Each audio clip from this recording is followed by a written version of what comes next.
Let's be real for a second. You spent hours studying, highlighting everything, feeling super productive, only to wake up the next day and realize you've forgotten most of it. It's frustrating, right?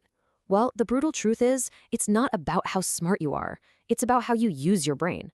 Today, we're going to break down this incredible Japanese method that helps you study less, learn way faster, and pretty much outperform everyone. All right, so here's the game plan. We're going to completely rebuild your learning system from the ground up.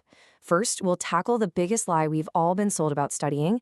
Then, we'll build out 3 super powerful pillars for smarter learning.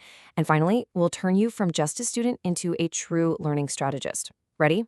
Let's go. For most of us, studying feels like a punishment. We think we have to grind away for hours and hours. And when we don't get the results we want, what do we tell ourselves? Oh, I just didn't work hard enough. But that's the big mistake. That's like running on a treadmill and wondering why you haven't actually gone anywhere. We're here to fix that fundamental misunderstanding. So I have to ask you, do you mistake effort for actual learning? It's so easy to do. We feel productive just because we put in the hours, right? But think about it. If you spend years running on a treadmill, you've put in a ton of effort, but you haven't moved an inch. Effort without the right strategy, it's just wasted energy. And this quote, man, it just hits the nail on the head. Pouring all your effort into a broken system will always keep you stuck. Real, deep learning isn't just a mechanical thing, like lifting a weight over and over. It's psychological. It's a strategy. It's about actually understanding how your own mind is wired. And that brings us to this Japanese principle, Nana Kora Yavya, which is the mindset shift that changes absolutely everything. Fall 7 times, rise 8. In this way of thinking, forgetting isn't failure, not at all. It's actually a scheduled challenge. It's a signal from your brain that it's working to make a memory stronger, so you don't fight forgetting. You use it to train. Okay, so let's build on that idea with our very first pillar, the samurai mindset. Think about it. A samurai didn't get better by just repeating easy moves. They trained through constant challenge, testing their skills right up to the edge of failure. And guess what? That's exactly how our brain learns best. And this is where we see the huge difference between how most of us study and how we should be studying. On one side, you've got passive reviewing, rereading, highlighting. It feels comfortable, right? It feels like you're getting it. But on the other side, you have active recall. This is where you force your brain to pull information out of thin air. It feels difficult, because it is. And that struggle is what actually builds strong, lasting memory. So why does rereading feel so good but work so poorly? It's because of this psychological trap called illusory fluency. Your brain sees the words on the page and thinks, oh yeah, I know this stuff. It looks familiar. But here's the thing. Familiarity is not the same as understanding. It's an illusion. It's like seeing a street sign every day and thinking you could draw a perfect map of the entire city from memory. You can't.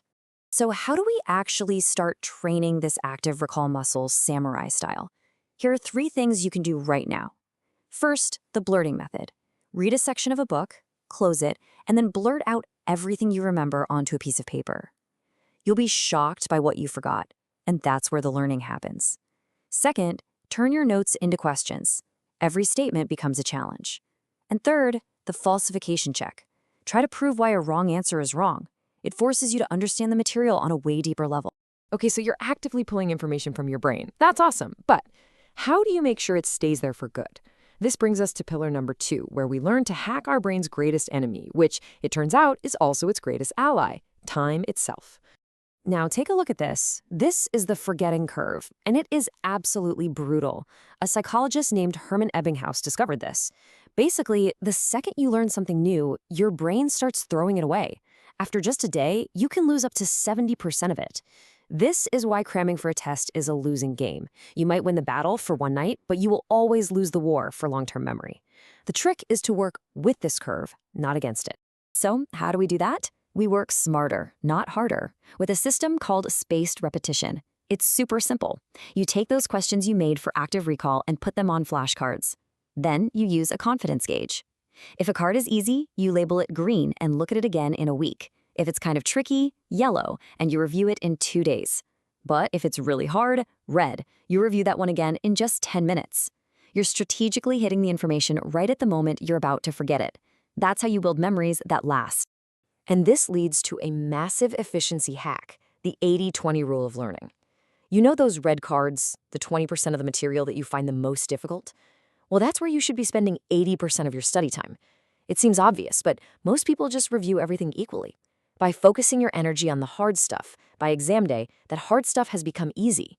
You're not wasting time on things you already know. All right, so we've got the techniques, active recall and spaced repetition. But none of it matters without consistency. And that brings us to our final pillar, the one that ties it all together. This is what separates the people who learn smart for the long haul from the ones who just burn out. And the key here is a powerful Japanese philosophy called Kaizen. It means continuous improvement. The whole idea is that real progress doesn't come from these huge, heroic leaps. It comes from tiny, consistent steps taken every single day. And psychologically, this is just brilliant because it completely lowers the bar to getting started. You're not committing to a 6-hour study marathon, you're just committing to begin. And here is how you put Kaizen into practice right away. The 6-minute rule. It's so simple. You just commit to studying for a grand total of 6 minutes. That's it. 2 minutes of active recall, 2 minutes of reviewing your flashcards, and 2 minutes planning for tomorrow. Your brain can't really fight against just 6 minutes. But here's the magic. Once you start, momentum almost always kicks in, and you end up going for much longer. The barrier to entry is gone. Now, to make that consistency even easier, you build rituals. I'm talking about using the same pen, sitting in the same chair, maybe listening to the same ambient soundtrack every single time. When you repeat these cues, your brain starts to automatically associate them with deep focus. You're no longer wasting mental energy deciding whether to study, you're just following a pre-built routine. You're killing procrastination by replacing willpower with a simple habit. So let's just take a step back and look at the incredible system we've just put together. We've completely busted the myth of hard work and replaced it with a much smarter, more strategic way to learn anything. Because here's the bottom line. The world doesn't reward the person who works the hardest. It rewards the person who learns the smartest. The goal isn't to burn yourself out. It's to understand the rules of your own mind and use them to your advantage. So this is the big transformation. Instead of just rereading your notes, you're actively testing yourself. Instead of cramming at the last minute, you're spacing out your learning. And instead of waiting around for motivation to strike, you're building automatic rituals that guarantee you'll get it done. The moment you really get these principles, you stop being just a passive student, someone who just receives information. You become a strategist. You are actively commanding your own learning. And strategists, they don't get overwhelmed. They win. By embracing that struggle of forgetting, by using your time like a surgeon, and by building those powerful habits, you can create a memory that lasts a lifetime, not just for a test. So the system is yours now. You have the strategy. The only question left is, what are you going to master?